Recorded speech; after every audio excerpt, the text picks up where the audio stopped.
Gold trusted gold buyers తాకట్టులో ఉన్న బంగారాన్ని విడిపించి ఈ రోజు ఉన్న మార్కెట్ ధరకే కొనబడును.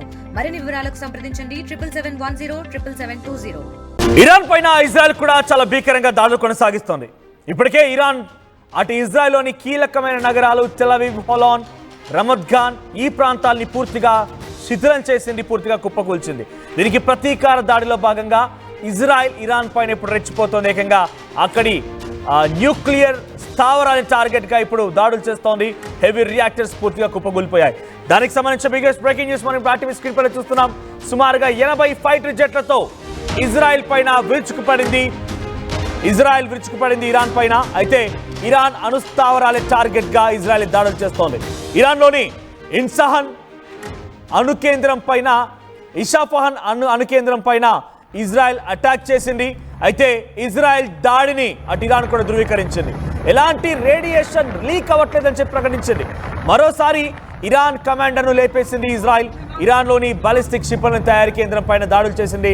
సుమారుగా 25 ఫైటర్ జెట్లని ఇజ్రాయెల్ పూర్తిగా కుప్పకూల్చేసింది. దాటిని కూడా నేలమట్టం చేసింది.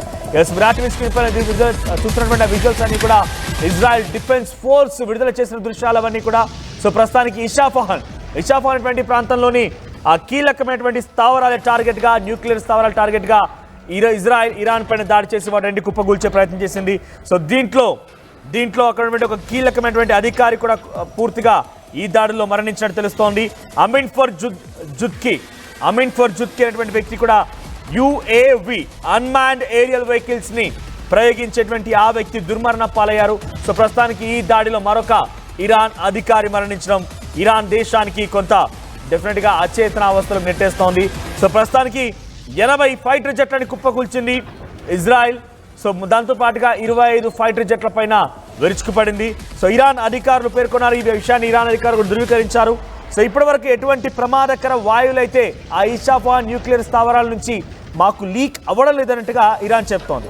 అయితే ఇజ్రాయెల్ ఫైటర్ జెట్లని ఇస్లామిక్ రెవల్యూషనరీ గార్డ్స్ వైమానిక దళం డ్రోన్ యూనిట్స్ కమాండర్ చంపాయని IDF ప్రకటించింది. సో ప్రస్తుతానికి ఇజ్రాయెల్ ఫైటర్ జెట్లని ప్రయోగించి అటు ఇస్లామిక్ రెవల్యూషనరీ గార్డ్స్ వైమానిక దళం పైన, అక్కడ ఒక అధికారి పైన, అమీన్ ఫర్ జుదిక్ అనేటువంటి వ్యక్తి పైన ఈ దాడులు కొనసాగాయి. ఈ దాడుల్లో ఆయన మరణించినట్టు కూడా తెలుస్తోంది.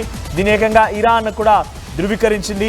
సో ప్రస్తుతం టెల్ అవీవ్ పైన ఇరాన్ చేసిన వందలాది డ్రోన్ దాడులకి వ్యతిరేకంగా ఇప్పుడు ప్రస్తుతం ఆయన కాల్పులు జరుపుతున్నారు. కాల్పులు జరిగే అవకాశం కనబడుతోంది. సో ఇజ్రాయెల్ ఫైటర్ జెట్లను ఇస్లామిక్ రెవల్యూషనరీ గార్డ్స్ వైమానిక దళం డ్రోన్ యూనిట్ కమాండర్ను చంపాయని IDF ప్రకటించింది. అయితే టెల్ అవీవ్ ప్రాంతం పైన దాడి చేసినటువంటి దాంట్లో ఈ అమీన్ జుదిక్కి చాలా కీలక పాత్ర పోషించారు. UAV మొత్తాన్ని కూడా ఆయన లీడ్ చేశారు. అయితే ఆయన ఏకంగా హతమార్చామని చెప్పి చాలా బాహాటంగా చెప్తోంది ఇజ్రాయెల్. టెహరాన్ సహా ఇరాన్లోని ఇతర ప్రాంతాలను కూడా లక్ష్యాలుగా చేసుకొని ఇజ్రాయెల్ యుద్ధ విమానాలు ప్రదర్శిస్తోంది. ఏకంగా టెహరాన్ ప్రాంతంలో ఉన్నటువంటి ఆ వైమానిక స్థావరాల్ని పూర్తిగా మట్టుపెట్టడంతో పాటుగా గగనతలాన్ని పూర్తిగా కూడా అదుపులోకి తీసుకుంది. 25 యుద్ధ విమానాలతో దాడులు ప్రారంభించింది. దాడులు కొనసాగుతున్నాయి. కాస్పియన్ సముద్రం సమీపంలోని రాస్త్ నగరం పైన కూడా టెల్ అవీవ్ బాంబులతో విరుచుకుపడింది. ఇక దీనికి ప్రతిగా ఇరాన్ చేస్తున్నటువంటి దాడిలో గోలాన్ హైట్స్లను అనేక ప్రాంతాల్లో కూడా సైరన్లు మోగుతున్నాయి. ప్రస్తుతానికి ఇజ్రాయెలే కాదు, ఇరాన్ కూడా దాడులు కొనసాగిస్తుంది. Ramat Gan, Holon, Haifa region, Tel Aviv ప్రాంతాలపైన కూడా ఇరాన్ దాడులు చేస్తోంది. ఏమాత్రం ఇరు దేశాలు కనీసం దీన్ని నియంత్రిద్దామనే ఆలోచనలో కూడా లేవు. ఏమాత్రం కూడా దీన్ని నిలువరిద్దామా, ఏమాత్రం కూడా దీన్ని కంట్రోల్ చేద్దామనే ఆలోచనలో కూడా ఉన్నట్టుగా కనిపించడం లేదు. భీకరంగా దాడులు కొనసాగుతున్నాయి. ఒక దీపావళి రోజున ఎటువంటి బాంబుల శబ్దాలు, గాల్లో ఆ మెరుపులు శబ్దాలైతే మనం వింటామో అటువంటి సిచ్యువేషన్ నెలకొంది ఇరు దేశాల మధ్యలో. అటువంటి ఇరాక్ కూడా కొంత గగనతలంపై నుంచి ఆంక్షలు విధించింది. సో అటువైపు నుంచి దాడులు జరుగుతున్నాయి, ఇటువైపు నుంచి దాడులు జరుగుతున్నాయి. మధ్యలో మాకు చాలా తీవ్రమైనటువంటి ఆంక్షలు విధించాల్సి వస్తోంది. గగనతలం పైన కూడా పూర్తిగా మీరే అటాక్ చేస్తూ ఉంటే మాకు భయం కలుగుతుందన్న ఒక మాటలో కూడా ఇరాక్ చెప్తోంది. సో శుక్రవారం IDF సిబ్బందితో జరిగిన సమావేశంలో ఏకంగా ఇజ్రాయెల్ రక్షణ మంత్రి కాట్జ్ ఒక విషయం చెప్పారు. ఇంటెన్సిటీ పెంచండి, ఇంకా ఈ దాడులను పెంచండి, తీవ్రతరం చేయండి. ఏ క్షణం నుంచైనా మనం పూర్తిగా ఇరాన్ని పూర్తిగా మట్టు పెట్టాలని లక్ష్యంగా ముందుకు వెళ్ళాలని చెప్పేటువంటి ఒక మాటని ఇజ్రాయెల్ డిఫెన్స్ ఫోర్స్కి ఇజ్రాయెల్ రక్షణ శాఖ మంత్రి కాట్జ్ చెప్పుకొచ్చారు. ఇంటెన్సిటీ పెంచి ఇరాన్ని ఇంకా మట్టు పెట్టండి.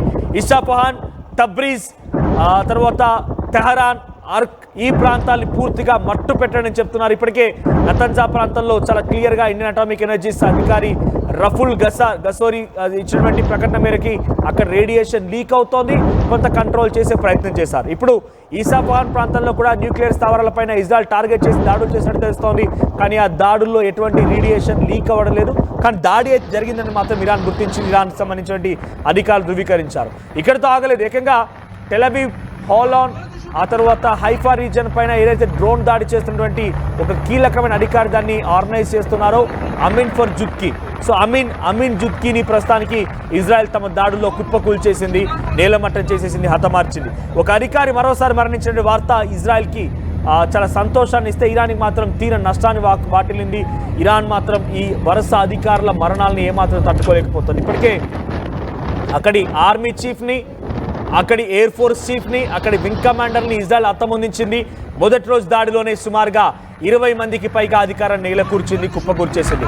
అప్పటికే అచేతనావస్థలకు వెళ్ళిపోయినటువంటి అలీ ఖమేనీ ఏం చేయాలో తోచక రష్యా అధ్యక్షుడి యొక్క సూచనలు పాటిస్తే ఏకంగా ఆయన ఒక గుహలో దాక్కున్నారు, ఒక బంకర్లో దాక్కున్నారు. అక్కడ తన కుటుంబంతో సహా అక్కడే ఉండిపోయారు. ఇప్పుడు ఏం చేయాలో దిక్కుతోచలేదు. ఇక్కడ వచ్చిన అటవీ పైన అమీన్ జుద్కి ఈయనే అధికారి. సో ఈయననే ఇప్పుడు ఇజ్రాయెల్ కుప్పకూల్చింది. సో ఈయనే అన్మాన్డ్ ఏరియల్ వెహికల్స్ UAV డ్రోన్స్ని అటు ఇజ్రాయెల్ వైపుగా ప్రయోగించింది ఇతనే. సో ఈయననే ఇప్పుడు ప్రస్తుతానికి ఇజ్రాయెల్ హతమార్చినట్టుగా ప్రకటించింది ఇజ్రాయెల్ డిఫెన్స్ ఫోర్స్. ప్రస్తుతం ఈ విషయాన్ని ధృవీకరించింది. ఇక్కడితో ఆగలేదు, ఇంకా దాడులు కొనసాగిస్తోంది. ఇప్పటికీ దాడులు కొనసాగుతున్నాయి. ఇజ్రాయెల్ కేవలం ఇరాన్ పైనే కాదు, హెజ్బొల్లా సంస్థ లెబనాన్ పైన కూడా ప్రస్తుతం ఇంకా దాడులు కొనసాగిస్తోంది. ఈరోజు ఉదయాన్నే హెజ్బొల్లా సంస్థలపైన దాడి చేసింది. నకువరా అనేటువంటి సౌతర్న్ లెబనాన్ ప్రాంతం పైన హెజ్బొల్లా సంబంధించినటువంటి వ్యవస్థ అక్కడ ఉంది, అక్కడ సంస్థలు ఉన్నాయి, అక్కడ హెజ్బొల్లా సంస్థ ఉంది. మరింతగా ఇజ్రాయెల్ పైన దాడి చేసేటువంటి కుట్ర పన్నుతున్నటువంటి సమాచారం తెలుసుకున్నటువంటి ఇజ్రాయెల్, ఎందుకంటే ఇక్కడ గమనించండి, ఇజ్రాయెల్కి చాలా కీలకమైన సమాచారం దొరుకుతుంది. దానికి కారణం ముసాద్ లాంటి ఒక అద్భుతమైనటువంటి ఇంటెలిజెన్స్ సంస్థ వాళ్ళకి ఒక అణ్వస్త్రంగా ఒక డెఫినెట్గా ఒక సూపర్ పవర్గా ముసాద్ లాంటి ఒక ఇంటెలిజెన్స్ సంస్థ ఇజ్రాయెల్కి చేదోడుగా నిలుస్తోంది. ఎందుకంటే ముసాద్ ముందస్తుగానే పసిగడుతోంది, అటు అణుబాంబుని ప్రయోగించబోతోంది ఇరాన్ అనేది కూడా ముసాద్ చెప్పింది. ఇన్ఫాక్ట్ మీకు విషయం తెలుసా, ఇరాన్ భూభాగంలోనే సుమారుగా 3 అంతస్తుల భవనంలో ఇజ్రాయెల్ తమ డ్రోన్ ఫ్యాక్టరీని ఏర్పాటు చేసింది. ఆ డ్రోన్ని ప్రయోగించింది కూడా ఇరాన్ భూభాగంలో నుంచే. అంటే ఎంతటి స్థాయిలో వారు ముందుకెళ్ళి అర్థం చేసుకోండి. ఇరాన్ భూభాగంలో నుంచే ఇరాన్ పైన దాడి చేసింది ఇజ్రాయెల్ అంటే అంతటి ఒక సామర్థ్యం ఇంటెలిజెన్స్ సంస్థతో, ముసాద్ లాంటి ఒక అద్భుతమైనటువంటి ఒక సంస్థతో ఇజ్రాయెల్ ముందుకు వెళ్తోంది. ఇప్పుడు హెజ్బొల్లా నుంచి కూడా తమకు దాడులు ఎదుర్కోబోతున్నాయి. హెజ్బొల్లా అధికారులు, హెజ్బొల్లాకు సంబంధించిన వ్యవస్థకు సంబంధించిన చీఫ్లు కూడా నిన్న ఒక ప్రకటన చేశారు. మేము యాక్టివ్ అయిపోయాం, మేము ఏ క్షణమైనా ఇజ్రాయెల్ పైన దాడి చేస్తాం, ఇరాన్కి సపోర్ట్గా నిలబడతాం అనేటువంటి ఒక మాటని హెజ్బొల్లా సంస్థకు సంబంధించిన అధికారులు, అక్కడి ఆ సంస్థకు సంబంధించిన వ్యక్తులు మాట్లాడడంతో ఇప్పుడు అలర్ట్ అయింది. సో ఈ నేపథ్యంలోనే లెబనాన్ ఉన్నటువంటి హెజ్బొల్లా సంస్థ పైన కూడా ఇజ్రాయెల్ దాడులు చేస్తున్నట్టు తెలుస్తోంది. Israel foreign minister to the group over possible involvement in the Iran and Israel conflicts. So ఆయన ఏం చెప్పారంటే, ఇజ్రాయెల్కి సంబంధించినటువంటి డిఫెన్స్ మినిస్టర్ క్యాట్స్ ఏం చెప్తున్నారంటే, సౌతర్న్ లెబనాన్లో వారంతా స్థావరాలు ఏర్పాటు చేసుకున్నారు, ఇజ్రాయెల్ పైన దాడి చేయడం కోసం అన్ని రకాల ఏర్పాటు చేసుకున్నారు. ఇరాన్ ఒక రకంగా హెజ్బొల్లా సంస్థకి మద్దతునిచ్చి వారికి యుద్ధ సామగ్రిని పంపించి మా పైన దాడి చేయమని చెప్పేటువంటి ఒక కుట్ర పన్నుతోంది. కాబట్టి ముందుగానే గమనించాం, అందుకే మేము హెజ్బొల్లా సంస్థని కూడా లేపేస్తున్నాం. హెజ్బొల్లా సంస్థని సౌతర్న్ లెబనాన్ వంటి ఆ ప్రాంతాన్ని పూర్తిగా కూడా మట్టు పెడుతున్నామని ఇజ్రాయెల్ డిఫెన్స్ మినిస్టర్ క్యాట్స్ చెప్తున్నారు. సో ఈ క్రమంలో overnight and Israel navy vessel struck and Hezbollah Radwan force terrorist infrastructure site in the area of southern Lebanon ప్రాంతంలో ఓవర్ నైట్లోనే ఇజ్రాయెల్ నావీ బృందం అక్కడికి చేరుకొని వారందరినీ కుప్పకూల్చిందనే మాటని క్యాట్స్ చెప్పుకొచ్చారు. అయితే adding that the site was used by Hezbollah to advance terror attacks against Israeli civilians. So Israeli civilians పైన దాడులు చేయాలి కుట్రలు పన్నుతున్నట్టుగా తమకు ముందస్తుగా పక్కా సమాచారం ఉంది. ఈ నేపథ్యంలోనే తమ నావీ సిబ్బంది అక్కడికి పంపించి వారిపైన అటాక్ చేయించామని చెప్తున్నారు. సో సుమారుగా ఈ యుద్ధం నేపథ్యంలో అటు అమెరికా తమ పౌరులని ఎంబసీ అధికారులను తరలిస్తోంది ఇజ్రాయెల్ నుంచి, ఇరాన్ నుంచి, ఇటు జర్మనీ తరలిస్తోంది. ఏకంగా ఇండియా అయితే ఇప్పటికీ సుమారుగా 1000 మంది విద్యార్థులని ఇరాన్ నుంచి తమ దేశంలోకి తీసుకొచ్చినట్టు తెలుస్తోంది. ఆ పౌరులని కాపాడుకోవడం కోసం ఎట్టి పరిస్థితుల్లో వెనక్కి తగ్గేదే లేకుండా వారంతా కూడా ప్రయత్నాలు చేస్తున్నారు.